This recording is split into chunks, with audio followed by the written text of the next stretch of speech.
Welcome back, everyone, to The Quest for the Cures Continues. I'm so glad you joined us tonight.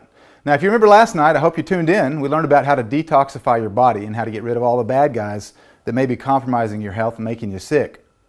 Tonight, I'm really honored to be able to talk to Dr. Patrick Quillen again. If you remember, he led off last night's episode, and he's going to lead off tonight's episode as well. I was able to sit down with him at his house out in California. We talked about what he calls nature's pharmacy. As a matter of fact, he pulled me out to the backyard. He said, "Welcome to my pharmacy." And so I was able to sit down with him and learn from one of the best, if not the best, expert on nutrition. As a matter of fact, Dr. Quillen wrote a book called Beating Cancer with Nutrition that's been a bestseller for the last 20 years. It shouldn't surprise us, though, about nature being a pharmacy. Look, maybe 150 years ago, 200 years ago was the first pharmaceutical drugs. Before that, all we had was nature. All we had was nature's pharmacy. Now, some of that knowledge about nature's pharmacy has been lost over the years. We're going to empower you with that knowledge tonight. You are going to learn a lot. So please sit down, grab a cup of water, and enjoy the show.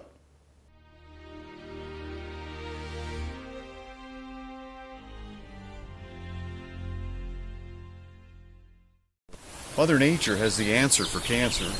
There's now over 300 studies showing that a diet rich in fruits and vegetables can lower the risk for cancer. For instance, this is a Suriname cherry tree. You can see it's going to be very prolific, abundant. Mango, apple. Have a look at this thing. This is a ripe mulberry. They find that in dark red and green fruits and vegetables, there's a compound called phytoalexins. In nature, this thing is out in nature, and fungus wants to sit on this sweet fruit and begin to decompose it. And so the plant protects itself by making this phytoalexin. It's a chemical that is a prodrug that's antifungal in the beginning. If the fungus eats it, it dies.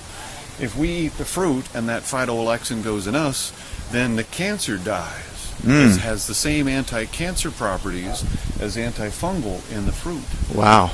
This is black mission fig. So Black mission fig, that's the one you usually see in the stores, at least in Exactly. Texas, are the black missions. That's what you're going to get in fig Newtons. Okay. And so these will turn dark and soft, and you can see some of those that are in the process of ripening.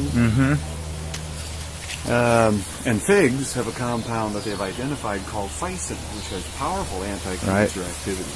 National Cancer Institute would love to be able to patent a drug like phycin, but they can't figure it out yet. Right. Leafy greens. Yeah, these are great. Spinach, beet greens. I got beets growing there. There's beets the size of a watermelon underneath that, but I just keep eating the greens. And No kidding. The size of a watermelon. No, there's a big beet in there.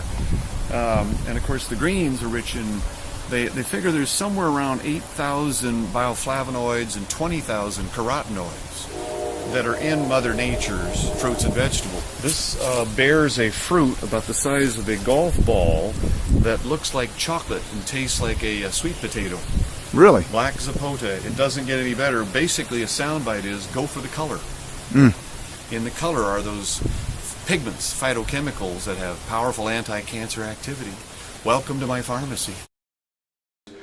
The planet Earth is one of the greatest pharmacies ever invented, and we're ignoring most of it, and we go down to the drugstore and spend $280 billion a year on prescription drugs in this country. And according to an article in the Journal of the American Medical Association, there's 140,000 Americans each year who die from the on-label use of prescription drugs. That means following doctors' prescriptions, 140,000. That means it's somewhere around the third leading cause of death in America, using drugs that may be useful, oftentimes are toxic. Try nutrition first. In many cases, it can solve the problem. Thank you, Dr. Quillen. And you mentioned clean food, so I'm going to take a break here. I'm going to eat a little bit of a clean food. This is a mulberry that you just gave me from your yard. Yes, rich in phytoalexins, anti-cancer to the maximum.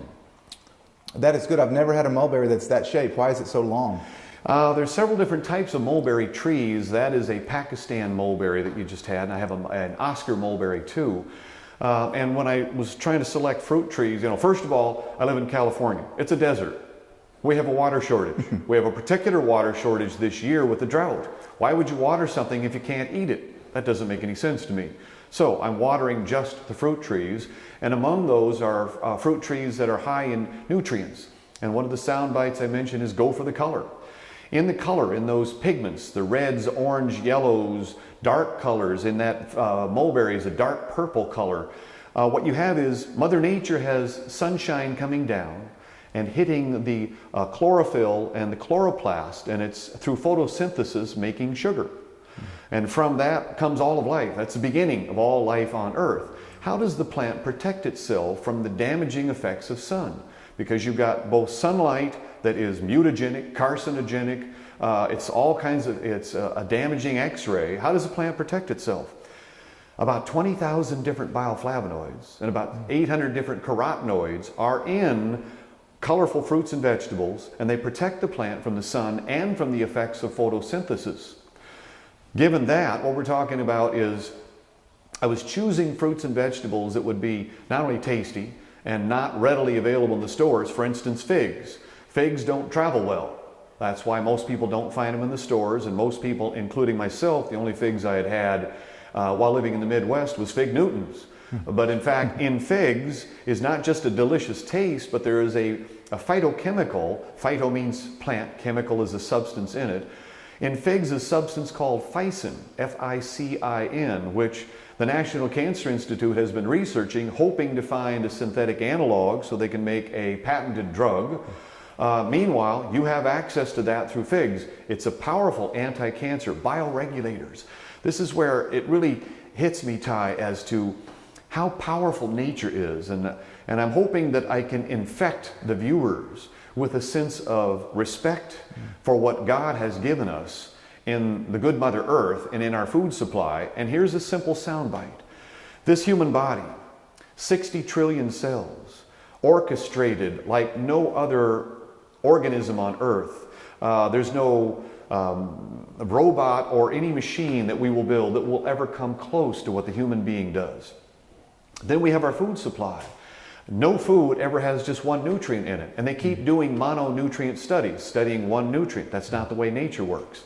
We tamper with our food supply by slice, dice, chop, and blend, and add hydrogenated fats and color flavorings, 2,800 different FDA food additives, most of which have not really been tested for their carcinogenicity. And so we tamper with the food supply. We tamper with our body. A child by 30 months has had 30 vaccinations, some of them with mercury in them. This is not a good idea.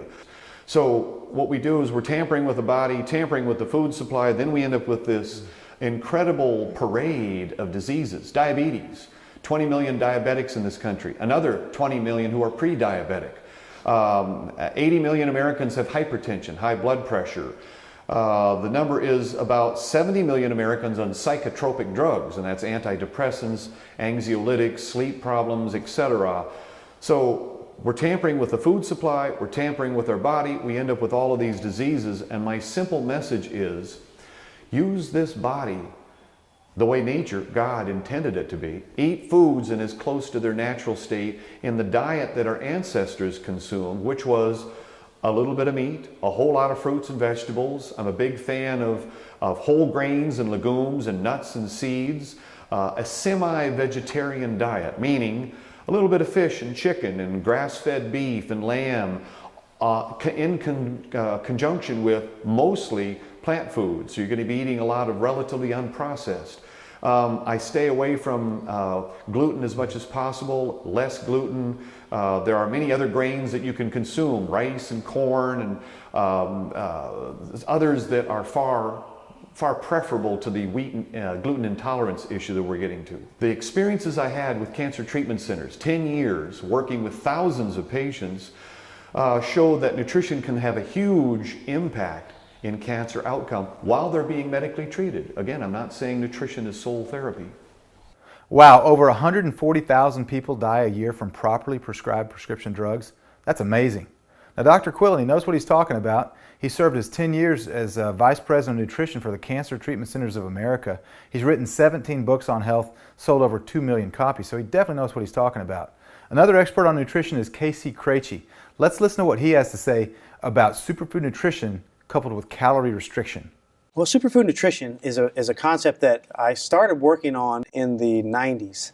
And I wrote actually my first white paper on the subject, which I call the four corners of optimal nutrition at that point. Now we refer to it as four corners of superfood nutrition, because the piece of superfood nutrition is so interesting, is that superfood nutrition, as we have defined it, is that we know in health that there are something on the order of 50 to 53, depends on how you slice them. By that I mean, some people will argue about how many essential vitamins there are, how many essential minerals there are. And some people say there's 9 essential amino acids, when others will say there's 10, and if you add conditionally essentials, there might be 12.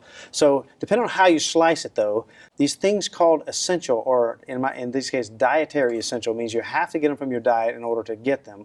The body can do anything and make the non-essentials. Now, technically, they're all essential. But the dietary essentials you must consume for the body to use that as raw material to make the other things that your body needs. And so if you're not getting those 50 plus essential nutrients in your diet, then you're going to have physiologic consequences as a result. This is the four corners would start with calorie restriction with optimal nutrition. Now, years ago, you may remember the Biosphere project with Dr. Roy Wolford, UCLA. They were in the Biosphere, and the whole thing was about they were going to grow the food that they used. And so it's going to be a self-sustained environment, and they weren't getting anything in or out of it. They'd have to grow what they needed. Well, they ended up growing. They had something go wrong, and they couldn't grow enough food for them. So they had to ration what they ate to have less food. And while they were hungry and all, they found remarkable physiological and psychological changes that were very positive, and that really spawned the whole calorie restriction movement, the calorie restriction, fasting movement, and so on. So the calorie restriction with optimal nutrition, there's now been more than 2,000 studies in virtually every organism, single-cell organism, all the way up to primates and even in humans now, that suggests that this is positive for physiology, that it actually is kind of like, if you would say, if there was a fountain of youth, it would be extend life, delay disease, enhance performance, optimize weight, increase mental clarity, and start going down the list of things that were beneficial from doing this approach. When you now take calorie restriction and you add optimal nutrition, most people would agree that if you eat less calories, but you max out the nutrients and get all these 51 that we're talking about at the same time, that it has got to be better for you than either eating a lot of calorically dense food or a little teeny bit of calorically dense food. You see what I'm saying? So that piece is a very important piece of the puzzle. There's a really cool study in Journal of Nutrition in 2001. It's 4 groups of mice, genetically altered mice, altered to be more susceptible to disease. So the first group of mice was, they call it the all-you-could-eat group. So they gave it all the food it could eat all the time, so it grazed all the time. They also added corn oil to the situation. So these mice lived an average of 232 days. So 232 on the average. And so the second group, same kind of mice, same feeding method, but all they did was, instead of corn oil, they gave fish oil. Okay, fish oil, and they lived an average of 100 days longer. Okay, just adding the fish oil. There's still garbage food underneath if you think about it. So the third group was the calorie restriction group, but they take the same food, same feeding method, but they actually cut the calorie of the food by 40%. They lived an average of 200 days longer than the 232-day controls, just by eating less of the unhealthy food they were eating. Okay, and the last of the four groups was the calorie restriction group combined with fish oil, and this group lived an average of 400 days longer than the 232-day control. So 600 and something days versus 200 and something days. So that's a fascinating little study. And I always say, if you're a mouse, you really ought to be thinking about this kind of nutrition. But anyway, now this does translate in a lot of ways. It just shows how high impact that nutrition could actually be. So the mice that ate the buffet of GMO foods, and they had all that they wanted, lived 232 days. But the mice that were eating healthy foods with limited quantities, the calorie restriction, they lived 632 days. That's pretty amazing. Now, in an earlier episode about the immune system, we talked about the way that sugar affects our body and the way that it affects the immune system and compromises it and the way that it feeds cancer cells. But what about fruits and vegetables? Don't they contain natural sugars? Dr. Tony Jimenez shed some light on this important question. I want to tell you something about nutrition that is quite controversial. It's a Tony concept. We are writing a paper. By we, I mean my chief science officer, Dr. Shibuto Chakravarti, those smart Indians, 2 PhDs, Okay. and myself. This is the concept. Cancer cells can only assimilate R-spin molecules, R-spin sugars. Those are sugars that rotate to the right. So Ty, let me ask you, have you taken an amino acid? Sure. Sure. Sure. Like what, Ty? I've taken lysine many times. Okay, lysine. Sure. Anytime I get like a fever, blister on my mouth, I'll take a few lysines. Okay. The others are carnitine, methionine, proline. So what's the letter in front of that amino acid? L. L. Let's discuss what L means. L stands for levorotatory. That means left spin.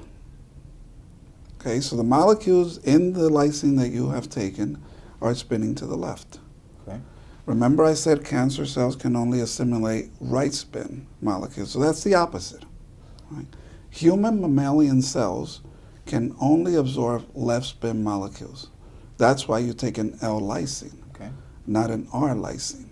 Okay? The difference with cancer cells is that they could only absorb right spin molecules, right spin sugars. What are the right spin sugars? The processed sugars, the white sugars, the enriched sugars, the synthetic sugars. So at Hope for Cancer, we allow our patients, in moderation, as everything should be, to eat organic, pesticide-free, clean, natural fruits. Because when God places fruits in the Garden of Eden, they are left spin molecules. Of these thou shalt eat. Okay. So they are helping our normal cells.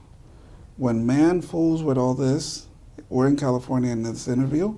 In California, they have something called a grapple, which is a combination of an apple and a grape, And a right? grape, yeah, It I've looks heard like an about apple and tastes like a grape. That's not God-made, right? So, Yeah. so for sure, that has an R spin, and don't take that if you have cancer. But this is my concept, that cancer patients can take in moderation healthy sugars, and we need healthy sugars, right?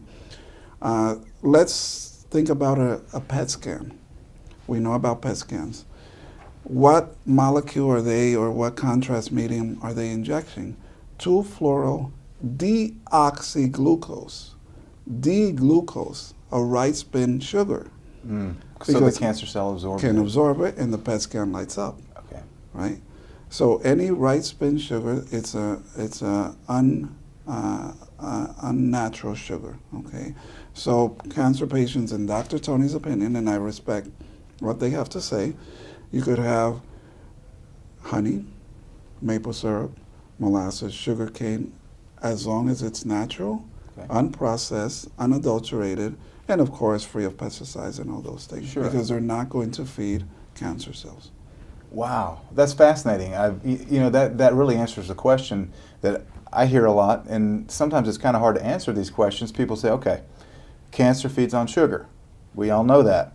So is it okay to eat blueberries? Is it okay to eat grapes? Is it okay to eat fruit because it has natural sugar? That explains why it would be okay to eat natural fruits, whereas the processed sugars, they're right spin. The naturals are left spin. Cancer absorbs the right spin, not the left spin. Right. That's fascinating. Let's look at another viewpoint in this. Dr. Gerson, Max Gerson, juicing. A juice every hour in his therapy. 5-6 coffee enemas a day. I know, I worked with them years ago. What was his main juice? One of his main juice? Carrot. Carrot. Isn't carrot a high glycemic index? One of the highest. One of the highest. But he knew that the carrot juice and the sugar in that was not going to feed cancer cells. Because why? It's a left spin molecule. See? Oh, that's fascinating. And let's think of another concept, Ty. If sugar feeds cancer, and it's as simple as that, wow, we don't need hypothermia. We don't need sort of photodynamic therapy. We don't need anything. We know how to starve cancer cells. But it's not that easy. You think a cancer cell is going to say, oh, I'm not getting sugar, I'm going to die. No. It's going to get its nutrients from proteins. Okay, don't give it sugar, don't give it protein. So what is the cancer going to do now? Oh, I'm not getting sugar, I'm not getting protein, I'm going to die. No, it's going to get its nutrients from fats. Well, don't give it sugar, don't give it protein, don't give it fat. Well, the patient's then not you going to. starve. Yeah, you starve, right? Right. So, see, it's about the right, not right, but the correct types of sugars to use, right? And always in moderation and balanced nutritional protocol. And then getting rid of all of the processed sugars. Exactly, yes. Because that would then feed the cancer. Exactly. Make it a lot easier for them to get the nutrition if you just Exactly. hand it to them on a silver Exactly, platter. yeah. It's like Gotcha. adding fuel to a fire, right? Yeah. Yeah. Wow, that's some fascinating information from Dr. Jimenez. Left spin versus right spin. Cancer cells feed on right spin sugars, natural sugars are left spin. I didn't know that information. I tell you what, you learn something new every day, don't you? Now in this next interview, Dr. Robert Scott Bell shares with us about the importance of minerals in the diet, specifically silica, chromium, and selenium. Well, you think about the superfoods, right? Because a lot of foods may contain high calories and some minerals and vitamins. They might not be as densely, say proportionally speaking there, because we've got to counteract so much in our environment. Where it may have been simple enough to grow your own food and eat all of the food as it was grown, I believe right now we're dealing with extraordinary times, maybe catastrophic in the devastation to the environment. And because of that, just selecting certain foods that I think would be good. Like, I'm not personally a big fan of beets. I had an allergy to it as a child. I believe now, looking back, that I wasn't allergic to beets, but because beets have such a powerful beneficial impact to the liver, for instance, that it was helping me to detoxify, and it was misinterpreted as an allergy, for instance. So that's a great food. Superfoods and super greens. Kale is an excellent food that contains a lot of good things. Sea vegetation. If you can find non-irradiated, non-contaminated forms of sea vegetation, and there are many strains of this, create the most minerally rich, abundant superfoods on the planet. We need to look also at the mineral content for the connective tissue. I talked about silica. Most of the foods, unfortunately, that we eat have been robbed of these trace elements because industry has found it much more profitable to take those minerals and use them for different reasons, and they leave us with the deficient foods. So we talk about something like silica. You could go to something like the horsetail extract, something that you could grow and make into a tea yourself, or concentrate in a whole food form from a tea. And now you have an abundance of silica, which again is one of those trace minerals so critical, and the only time you'll find it in a health food store, it's in the little beauty section for women that want to have better nails or hair or skin. And yet we ignore the fact that it's the integrity of the entire connective tissue of the body. The vascular system as well is dependent upon that humble trace element that's been removed from most foods. We talk about foods like whole grains that used to contain abundant amounts of chromium, and they've been robbed of the chromium because the soils don't contain it or industry refines it out. Chromium, why do we need that? The form that I talk about is grown as food because it manages what? Sugar, blood sugar. It helps to deliver it successfully into the cells and mobilize it out of the cells should we need it if we don't have enough coming in from external sources. And then we see as Dr. Bittar calls it, the obligate glucose metabolizer cancer, really taking advantage of the fact that we are chromium deficient. It has access to the sugar very readily because we don't have the chromium necessary to bind it and help deliver it so the cancer cells can't get it. So that'd be another aspect. Other foods like Brazil nuts are rich in selenium, although we see as well now lower than it was. And we need, for real metabolic benefit of selenium, higher quantities than we're getting just from Brazil nuts and other foods. So concentrating the selenium in a food-grown source or form is going to be critical. Utilizing upwards of 200 micrograms a day, bare minimum, as preventive maintenance, but upwards of 400, 600, 800, or even 1,000 micrograms of this food-grown form of selenium to reverse the cancer like no other trace mineral can do. And rather than believe the FDA and their corrupt study of yesteryear that says selenium can be toxic to you, the form that we're talking about is not a synthetic isolate, a food-grown form. We can take large quantities without concerning ourselves with selenotoxicity, and it will greatly benefit the cancer patients almost more than anything else.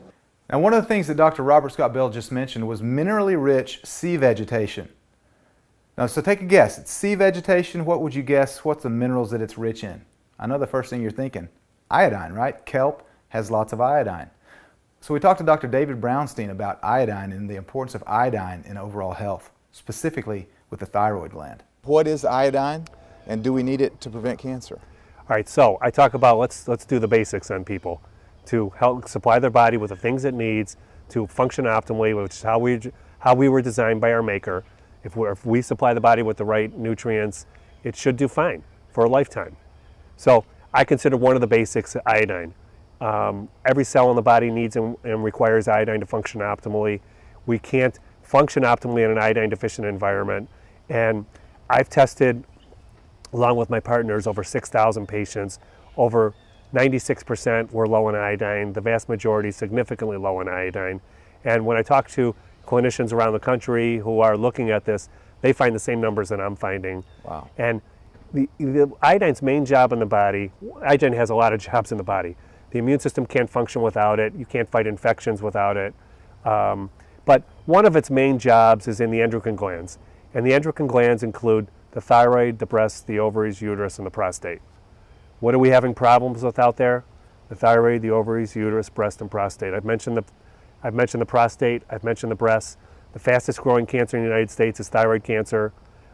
We have uterine and ovarian cancer growing at epidemic rates. All of these tissues we're having epidemic rates of problems with them. Iodine's main job is to maintain a normal architecture of those tissues. And iodine deficiency, the first thing that happens is you get cystic formation in the breast, the ovaries, uterus, thyroid, prostate. And let's throw in the pancreas in here as well, which is also increasing at epidemic rates, pancreatic cancer. And so cysts start to form when iodine deficiency is there. If it goes on longer, they become nodular and hard. If it goes on longer, they become hyperplasia, hyperplastic tissue, which is the precursor to cancer. And I say that's the iodine deficiency continuum. The good thing about iodine is iodine has apoptotic properties, meaning it can stop a cell, a cancer cell, from just continually dividing until it kills somebody. So iodine can stop this continuum wherever it catches it and hopefully reverse it, but at least put the brakes on the cyst, on what's happening. And over 80% of women suffer from fibrocystic breast disease. That's a precursor to breast cancer, which, as I said, 1 in 7 women have. I say it's an iodine deficiency problem, period. That's what it is. And we either recognize this and start treating it, or we're still going to see 1 in 7 women with breast cancer. Wow, I knew that iodine was important. I did not know that it creates apoptosis in the cancer cells. Iodine's been shown to have apoptotic properties for cancer cells. Iodine's been shown to be effective for treating a multitude of cancers, all those tissues that I mentioned before, including pancreatic cancer, including some brain cancers. It's too bad that the cancer industrial complex isn't studying iodine as a good therapy for cancer, because they should be. And I think it should be studied, and I think it should be studied, number 1, as a therapy for cancer, and number 2, as a preventive for cancer. Okay. That makes sense, especially in light of the fact that you've shown the way that iodine affects the endocrine system, and the endocrine glands are the ones that we're having the problems with. You know, Ty, I've written about this extensively in my book, Iodine, Why You Need It, Why You Can't Live Without It. I did a study where I looked at 18 women, 9 had breast cancer, 9 did not have breast cancer, and I measured their iodine and bromide levels. And what I did was a test where we collected the urine. And what I found was, before any therapy, the breast cancer women had half as much iodine as the non-breast cancer women. Now, they were all low in iodine, but the breast cancer women were lower than the non-breast cancer women.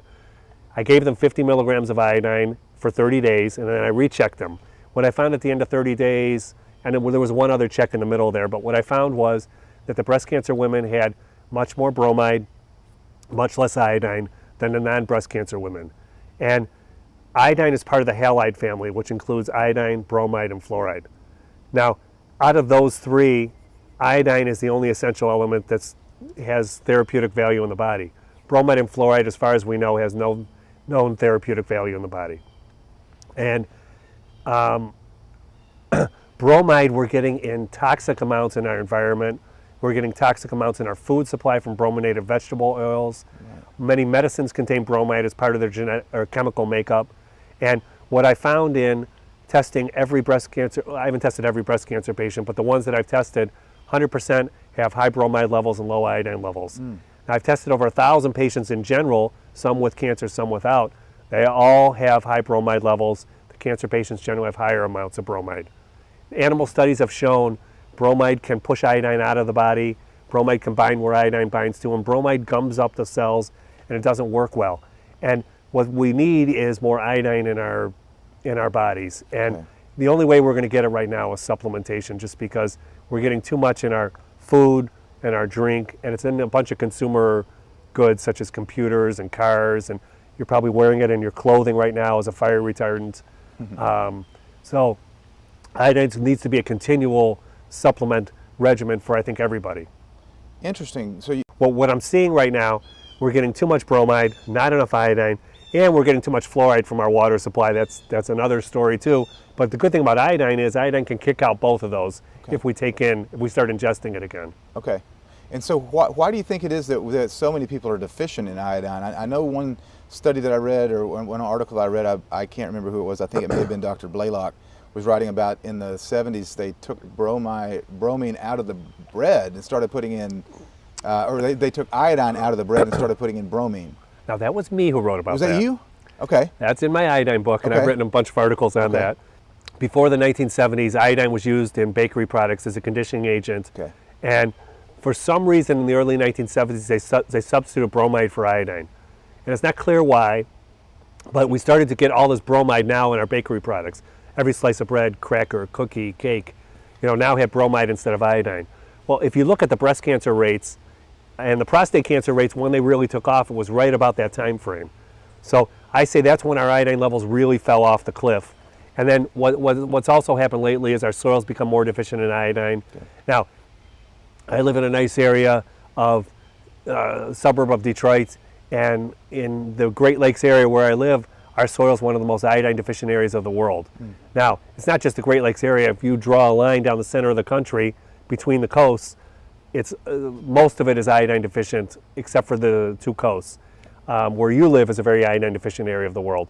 So this has been going on for a long time. What's not been going on for a long time is this exposure to bromide and fluoride, which has exacerbated this iodine deficiency problem, and I think exacerbated the breast, prostate, thyroid, ovarian, uterine, pancreatic problems that we're seeing now. So the U.S. government recognized iodine deficiency was a big problem in the 1920s, as goiter was in epidemic rates in women, especially in the Midwest area. But really, I have a map of around 1915. Goiter was around the whole country, north, south, east, and west. So there was a study done, and the government recommended they could put a little bit of iodide in salt and take care of this goiter epidemic, which they did, and it was a very effective treatment to prevent goiter, and it's still in salt now. It's in refined salts, as we know it. The problem is only 10% of the iodine in that salt is bioavailable for the body. It's not a great way to get iodine in.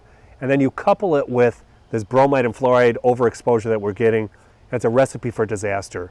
And so salt is not the best way to get iodine in. At this point in our lives, I think with our overexposure to bromide and fluoride, we have to supplement with iodine. And I think that the best way to supplement with it is either use Lugol solution, which has been around for almost 200 years, or tableted Lugol solution. And there's forms of tableted Lugols. Iodoral is one of them. Iodozyme HP is another name for a tableted Lugol's product. I've tested all of these products. They're all fine. They're all made from Lugol solution. Okay. And I think that's a way to get it in. I think it's impossible to get enough in through our diet right now in the world we live in. And the best sources of iodine in the diet are sea vegetables, such as seaweed, or ocean fish. Now, ocean fish do contain iodine. The problem is the longer that fish has been out of the ocean, the less iodine that fish has as it sublimates out into a gaseous phase. And fish have other problems, such as high mercury levels to them. So I still think a better way is we're going to need to supplement with iodine with the cancer epidemic that we're having right now. Average doses I find for people, 12 to 25 milligrams for most people. If they have breast, lung, thyroid, prostate, ovarian, uterine problems, they may need more. Dr. Brownstein is not the only medical doctor that knows that iodine deficiency is a big problem in the United States. Another medical doctor that we were able to talk to, Dr. Murray Buzz Susser, shares his insight. What's a good diet that you would recommend to your patients that may be compromised because they've been eating crap their whole life? I'd say, well, no sugar, and then the other thing is no sugar. The other thing is no sugar. Okay. We said before that the vitamins, that the cancer cells consume sugar at about 19 times as fast as healthy cells. Yes. So then the question is, no junk. Wholesome foods. You can eat animal foods. I don't believe in the vegetarian diet. Some people do. I've seen people who really seem to waste away on vegetarian diets. Yeah. I think you can do a low meat diet, but you got to have enough protein to rebuild your cells. Sure. And so you need some animal foods, I believe. Well, you could probably do it. What was a Diet for a Small Planet, where you could, if you blend. Remember that book, Diet for a Small Planet? That was one of the first nutritional books about cancer and about nutrition in general. That if you combine beans and grains, you can get a complete protein. Because vegetarian proteins never have all the amino acids that you need. But if you combine beans and grains, then you can have both. So if you're going to try to do something low animal food, read Diet for a Small Planet, and be sure that you get enough of the broad spectrum of amino acids. There are 20 or 22, depending on who you believe, amino acids that are essential to our body. Now, all but about 8 of them we can make ourselves. So 8 or arguably 10, Right. Depending on who The you jury's believe. out on that still. Yeah, which you wouldn't think in this day and age it would be. Right. But let's say you need 10 amino acids that are considered to be essential because we can't make them. We have to eat them.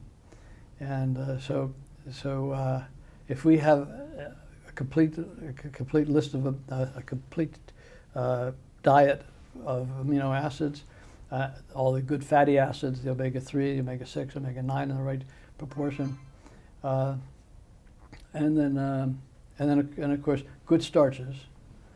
And the good starches, one of the best foods is watercress. Watercress. Yeah, it's high in sulforaphane. Okay. Sulforaphane are plant enzymes that are plant hormones actually that fight infection, that fight damage. So when you crush a plant, it releases sulforaphanes. So sulfur is one of the best ways to fight invaders like cancer or infection. Gotcha. Watercress. Watercress is like arugula. Okay. Those are the cruciferous vegetables. Sure. And so I like those, and you can overdo those also because then they start binding iodine, and your thyroid gets depleted. Okay. Iodine, by the way, is another important item that we're very neglectful of. I treat almost every one of my patients with iodine. Okay. The recommended daily allowance of iodine is 160 micrograms. I have a product that has 20 milligrams per drop, SSKI. Okay. Yeah, that's what Dr. Brownstein said. It was anywhere from 12 to 25 milligrams a day. Milligram, Yeah. Oh, Awesome. and he's from UCLA. I don't know where he went to school. Don't know where he went. Well, he's smarter than most of those guys. He's a smart fella. But you are too. I didn't go to UCLA. A lot of smart fellas. Wait, but you went to Pitt. UCLA versus Pitt. Now that would be a good football game, wouldn't it? But we're not talking about football here. We're talking about cancer. Dr. Sunil Pai is another conventionally trained medical doctor that has stepped outside the box and is now using nutrition to help people get healthy. Let's listen to what he has to say. My background, I'm an MD, so I'm conventionally trained in family medicine, but I did a fellowship with Andrew Weil 14 years ago in integrative medicine. But further than that, I then went to India and studied a little bit more of Ayurvedic medicine. Ayurvedic medicine is the traditional medicine of India that dates back almost 4,000 to 5,000 years. And many of the things that I spoke about in my lecture today is rooted in that old history of what we use food as medicine. So although people think of Hippocrates saying, let medicine be thy food and food be thy medicine, it goes further than back. So he snagged it from someone else?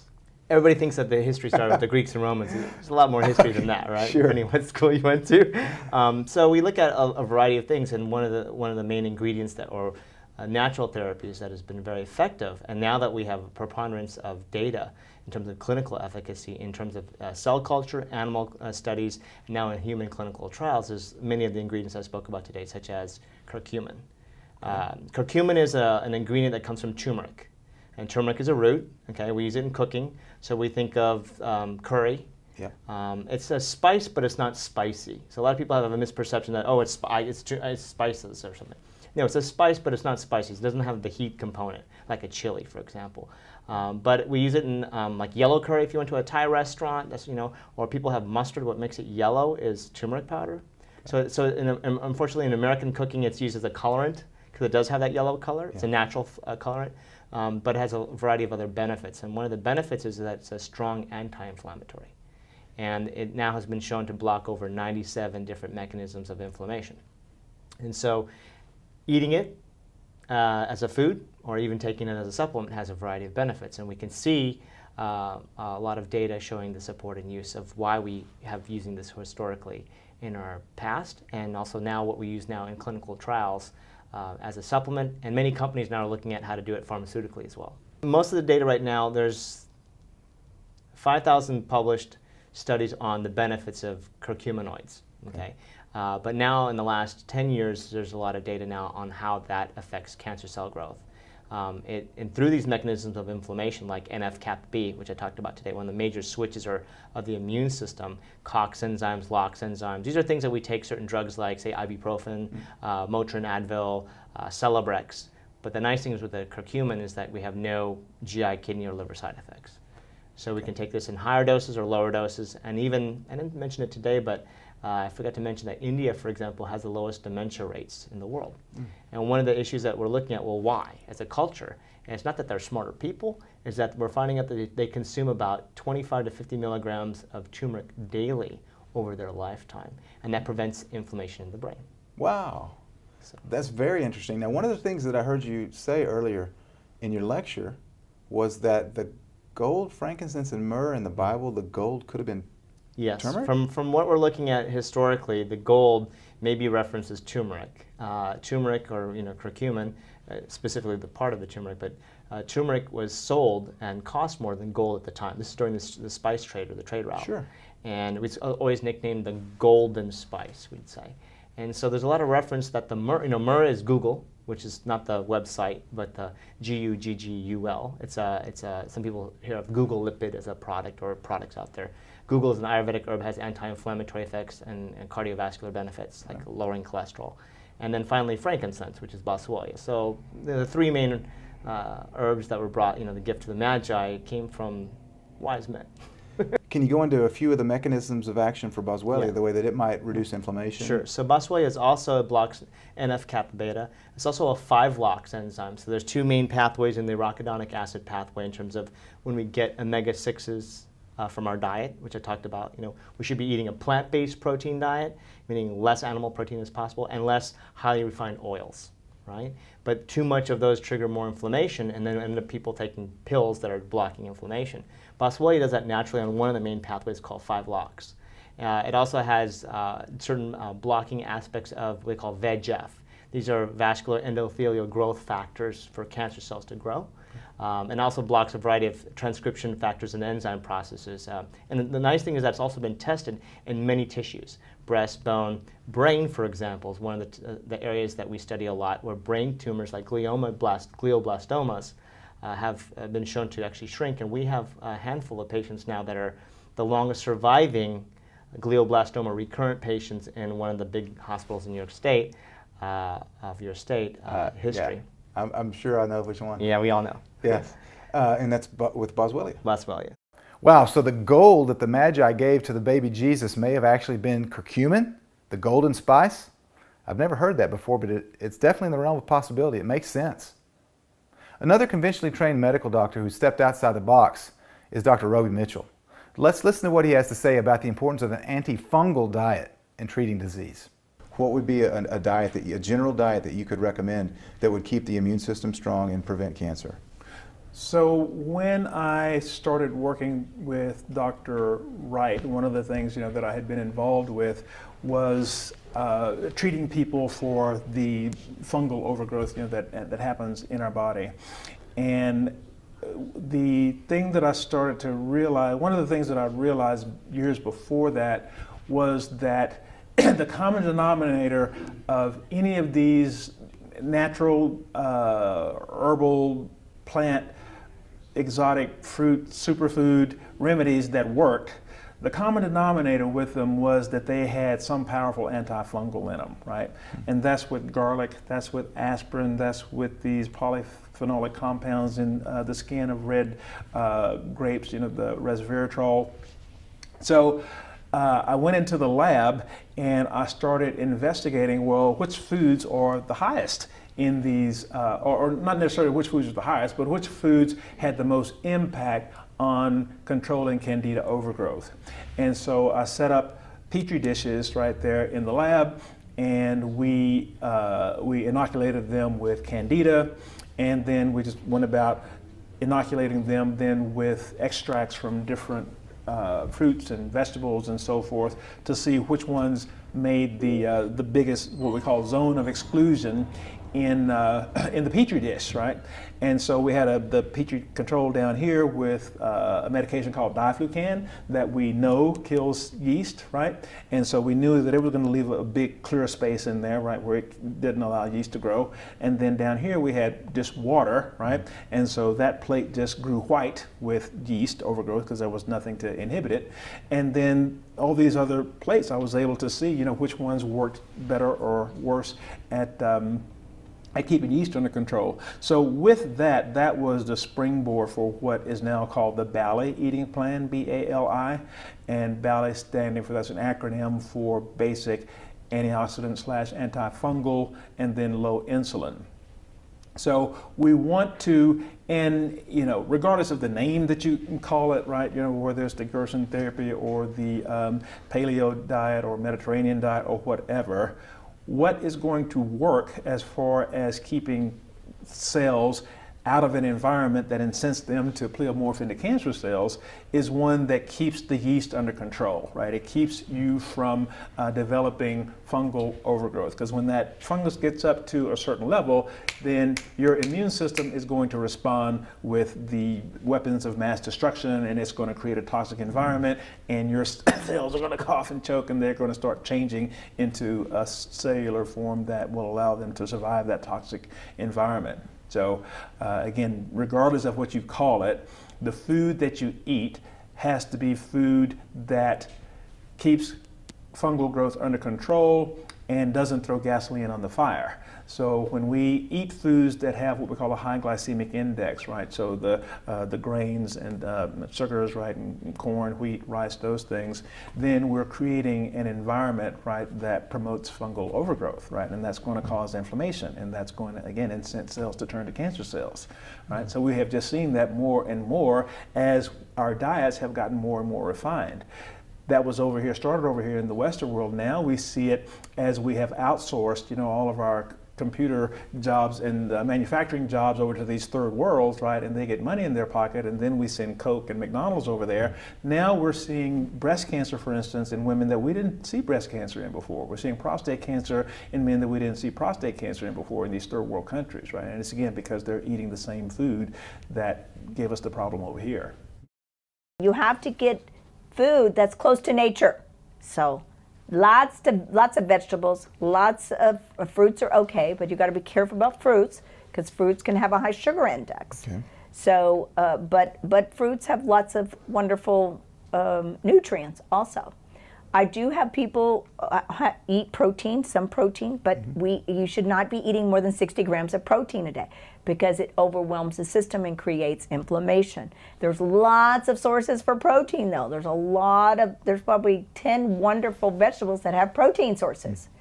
Then if people just have to have meat, grass-fed, it should be grass-fed, couple of ounces. If they have chicken, it's free range. Unfortunately, all the fish is tainted with mercury and radiation. So it's hard to recommend that anymore. It used to be a great protein source, but it's not now. We have to eat foods that help us detoxify. We have to have foods that help us provide the energy. We put all of our patients on wheatgrass. Wheatgrass is the most powerful food that people can beat. All of our cancer patients, whether they are at home or whether they're in our clinic, they get wheatgrass every single day. I love wheatgrass shots. Yes, wheatgrass is wonderful. Juicing. A lot of people, if they've undergone chemotherapy, the gastrointestinal system isn't working. So we have to do the work for them. So we give them juicing so they quickly absorb the nutrients they need to. Some people need to put on weight. So I have people that need to put on weight, I put them on a special program.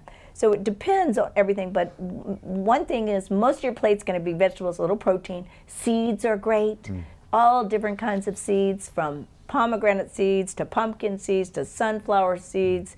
There is just we have, like, God, it's amazing. And people, like, it's amazing what's going on in the food industry. They're making food taste so wonderful. Great food tastes so wonderful. So people can't tell me they can't go. If there's every year, a couple of times a year, they have the Natural Products Expo. It's absolutely fabulous how we're reinventing food. I agree with Dr. Keneally. Food that's good for us doesn't have to taste bad. It actually should taste good. And in today's world, we have a ton of choices of good foods that are actually healthy for us that taste good as well. And one of the things that Dr. Keneally mentioned was seeds. Let's go talk to Dr. Brad Weeks and find out the importance of seeds in our daily diet. What are the most important foods, in your opinion, that have medicinal value that can help to prevent disease, cancer? Well, the first thing there is to be well hydrated, good quality water. I'm against fluoride in water. I'm against chlorine if possible. I'm fortunate we have an artesian well. I like mineral water, spring water. I'm not a big fan of the alkaline water process, but certainly the body has to be well hydrated. And what's important about that, Ty, you may not know this, but any addictive process, whether it's cocaine or heroin or coffee or cigarettes, is tougher to break if the person is dehydrated. So the first thing I do with someone who's, for example, an addict, is I rehydrate and I stabilize blood sugar. Now, what's interesting about nicotine, for example, it clears the system quicker if you're dehydrated. So the patient's reaching for another cigarette. But if you're well hydrated, they're not quite sure when the nicotine left their system. So it's the same thing. Cancer, all the illnesses we pay attention to are less problematic if the person's well hydrated. And water is a tremendous anti-inflammatory, of course. So I'm a fan of anti-inflammatory diets. I'm a fan of eating real food, eating living food. It's astonishing to me that we even have this category called junk food. I like to tell my patients, there's no such thing as junk food. There's food and there's junk, and even though the junk can taste like food, it's not food. It's really not going to do what food should do, which is nourish you. It's kind of an oxymoron, isn't it? It is, indeed. And the thing which I've paid a lot of attention to recently is eating seeds. Now, I'm going to use that term generally. Seeds would include nuts, it would include beans, anything which you can put in the ground and it'll grow. A pea would be a seed in that regard. Eggs, something like that. Caviar in particular, fabulous. Okay. So seeds are tremendously valuable because the seed is such a wise little packet. It concentrates nutrients about 20-fold and 30-fold more than the rest of the fruit. So it's this fabulous packet of concentrated nutrition. And what we know is that it's got all sorts of genetic spare parts. If it's not going to be a seed that grows into a plant, that's available for you and I to repair our DNA and our RNA with. It also has tremendous stem cell precursors, especially in the husk of seeds. After that information from Dr. Weeks, I think I'm going to start incorporating more seeds into my diet. Now, this is the end of the episode, Nature's Pharmacy, but I'm going to shift gears a little bit. We've all heard the phrase, laughter is the best medicine. So let's find out some information about laughter and about music and how these things can impact our health. We're going to talk to Dr.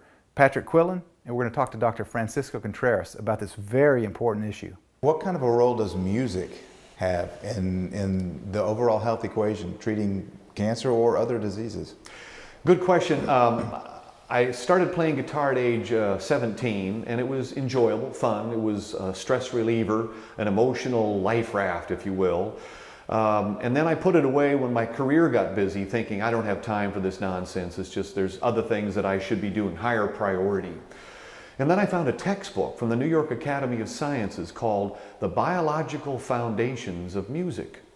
And this is a $100 textbook from all these academically affiliated MDs and PhDs. And what they found is they showed that when you play music, and actually you can show things when you sing too, music in general is therapeutic.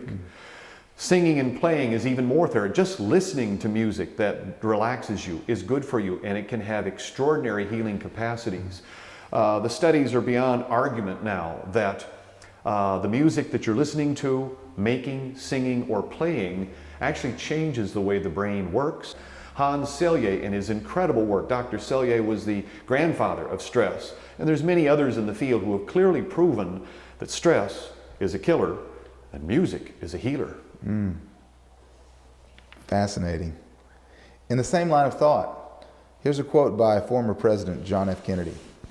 Humor is the balancing stick that allows us to walk the tightrope of life. So you've talked about music, talk about humor. Absolutely. We were given this funny bone for a good reason, and I realize that there's many people who say, you think that's funny? This isn't funny, look at my life. And I can tell you things about my life that you could easily get very discouraged about, and yet John Kennedy's quote is absolutely true, that we're all walking this tightrope of life, and that humor is the balancing stick that allows us to manage it well. Let me give you a couple of examples. What do the following longevity experts have in common? Bob Hope lived to be 100.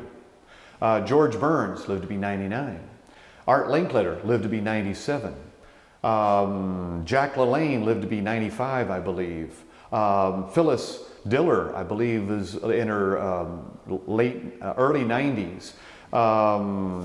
Betty White, who's still alive and doing great, in her early 90s. What do they all have in common? A great sense of humor. And what happens is we're all exposed to a certain amount of stress. Some of us, not me, but some of us, God bless you, combat veterans who are returning with a lot of stress mentally and physically, more than I could handle. But somehow we have to be able to take that stress and use humor to try and dissipate the stress. So what happens is, here's this big ugly balloon that's blocking our view of the beauty of life. And humor says, pop the balloon, or at least slowly let the air out of it. And it's a great metaphor would be, it's the shock absorbers that allow us to ride that rocky, bumpy back road of life. And it says, I can tolerate this because of humor. I can dissipate the energy because if you can get a sense of humor about things, and Bob Hope, of course, had so many great lines. He traveled the world many times with the troops. And how can you go into a combat scene where people are dying and suffering and afraid and depressed and offer humor? Not only how can you, you have to. You know, one of the things, Dr. Contreras, that you mentioned was laughter and music. Yes. And so it's so ironic. The reason that I'm able to interview you today is because of Dr. Patrick Quillen. He spoke to you earlier today and said you should go interview with Ty. Yes. He mentioned two important facets of any cancer treatment are music and laughter. They are the most potent immune stimulating agents available. There's no drug, there's no vaccine that is more potent to stimulate the immune system. There's a study, very interesting study, that shows that for every minute of anger, you will depress significantly, and measurably, of course, the quality and quantity of your immune system. 1 minute of anger, 6 hours of depression. 1 minute of laughter will boost significantly your immune system for 24 hours. That's why, you know, the children up to the age of 5 laugh around 400 times a day, adults only about 40. And so the reason why children can eat dirt and be dirty all the time, it's because they're laughing. Laughter is the best medicine. And so they're protected. Yeah. So at the Oasis of Hope, we have laughter sessions every day. Every time we get together with them, no matter how serious the thing is, we try to put in several jokes for them. They don't have to be good. We laugh.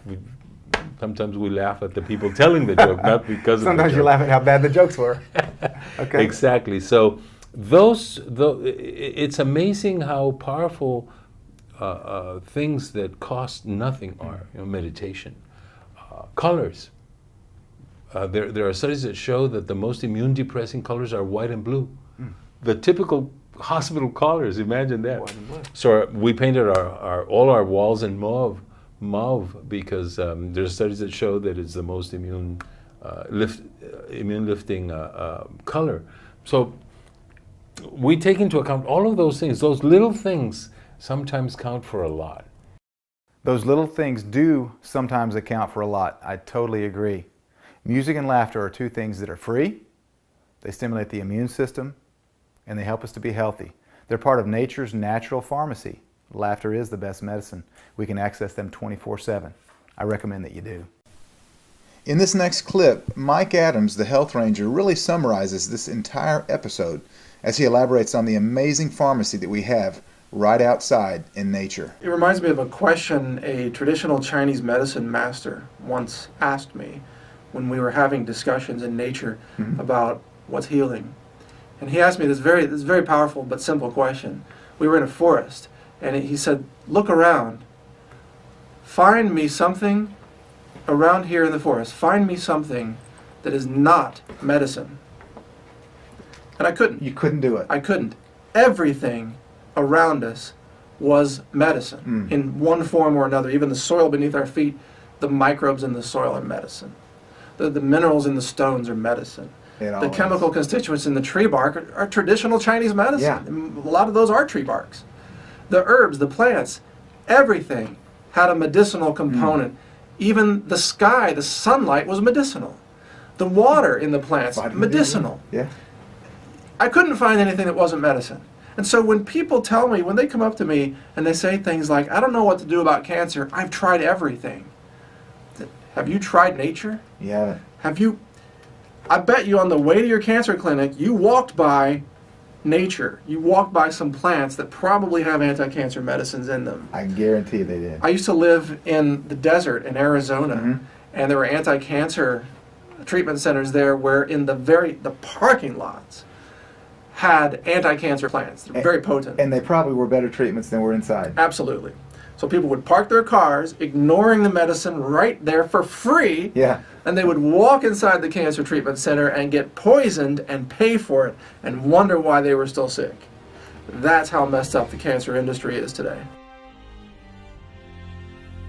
Wow, that's some amazing information that we learned tonight about nature's pharmacy. You know, food is so important. A lot of people don't understand the importance of food, of your nutrition, of your diet in preventing disease. You know, that's something that I didn't really understand as much as I do now several years ago. I've learned over the years. We're all continually learning. And I hope you learned a lot from tonight's episode. Now, one of the really fond memories that I'm going to have of this time of my life, this period, is I got 4 kids and a beautiful wife, and we cook together on a daily basis. And we cook clean foods. And when I say clean foods, I don't mean foods that you necessarily wash well, which you should wash them, but I mean foods that are healthy for our body, that give us life. We do this all the time. Even my little 4-year-old Charity, she gets up with me and she helps me make foods. Tabitha, my 8-year-old, she helps me cook. Of course, Brianna and Bryce, they're older, they help cook. I mean, we all do. It's a family affair in the kitchen, and we love it. Now, I can't stop at one episode with the importance of food. We talked about some food and some of nature's pharmacy tonight, and we're going to talk about it again tomorrow night. You're going to really learn more about nutrition. It was such an important topic, we had to do 2 episodes. So we're going to teach you tomorrow night how to eat foods that give you life and that can give your body what it needs so that you can stay healthy. I'm so glad you tuned in tonight, and I hope we'll see you tomorrow night. God bless.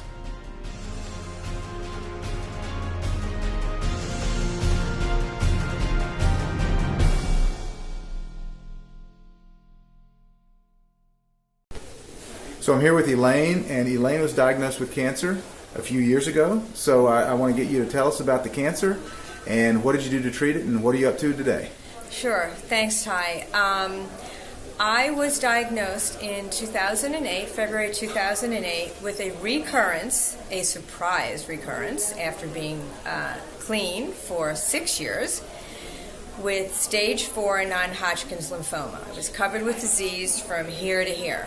And my oncologist insisted that I do traditional protocol, and I just knew in my heart it wasn't for me. So we parted ways, and I actually went down to Mexico to do some treatments, but then came back, and I was in big trouble. I was in really big trouble. So I found a facility near me in the Washington, D.C. area that did some non-traditional integrative protocols. And in about 18 months, I was told that I was in remission and I was disease-free. But it had come back once. And I was very reticent to be excited because it probably would have come back again. So what I did was I went on a journey after I fell to my knees and I looked up and I said, God, I know I'm not going to die. Just tell me what you want me to learn. So I went on a learning journey. And I put a lot of the pieces together. I found there was no one place that had all the information or practical. So I went on a journey, and what I learned was that we have to take care of the immune system, we have to get our pH in balance, and we have to get into this alkaline, oxygen-rich lifestyle.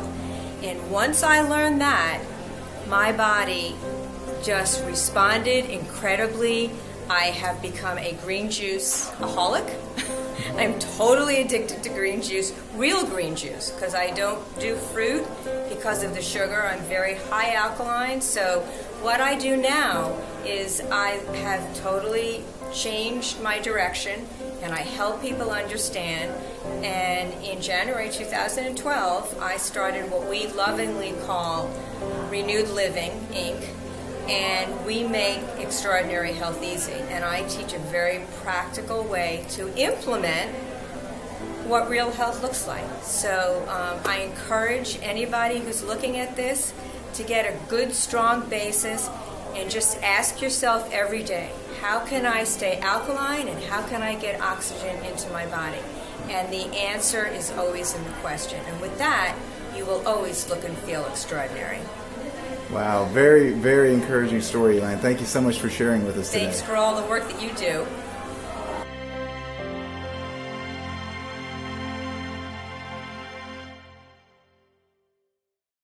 So this information is so valuable. I mean, it literally could save your life or the life of someone that you love, and there's no doubt about that. And so I want you to have this information. I really want you to choose to own this today, because this information is going to be available for about 24 hours, and then it's gone, and the next episode is going to air.